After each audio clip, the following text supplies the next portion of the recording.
رمضان کے بعد سب سے افضل روزے کس مہینے میں رکھے جاتے ہیں؟ محرم۔ جی ہاں، وہی محرم جسے ہم میں سے بہت سے لوگ صرف اسلامک نیو ایئر کے طور پر جانتے ہیں۔ نبی کریم صلی اللہ علیہ وسلم نے فرمایا کہ رمضان کے بعد سب سے افضل روزے اللہ کے مہینے محرم کے روزے ہیں۔ سوچئے، رمضان تو گزر گیا اور شاید ہم میں سے بہت سے لوگ پھر سے اپنی روٹین میں واپس لوٹ آئے۔ تلاوت کم ہو گئی، عبادت میں سستی آ گئی اور دنیا کی بھاگ دوڑ نے پھر سے ہمیں گھیر لیا۔ لیکن اللہ کی رحمت تو دیکھیے کہ سال کے بالکل شروع میں ہی وہ ہمیں ایک اور موقع دیتے ہیں، محرم، ایک نئی شروعات کا موقع۔ روزہ صرف بھوک اور پیاس کا نام نہیں، یہ ہمیں سیلف کنٹرول سکھاتا ہے، یہ ہمیں اللہ کی یاد دلاتا ہے، یہ ہمیں بتاتا ہے کہ ہر وہ چیز جو ہم چاہتے ہیں ضروری نہیں کہ ہم اس کے پیچھے چل پڑیں۔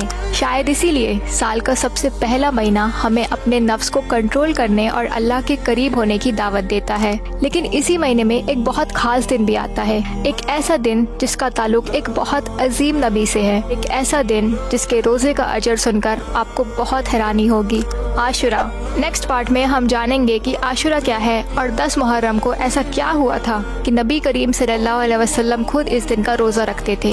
اگر آپ اس سیریز کے ذریعے محرم کو گہرائی سے سمجھنا چاہتے ہیں تو فالو کر لیں، کیونکہ اب ہم عاشورہ کی کہانی کی طرف بڑھنے والے ہیں۔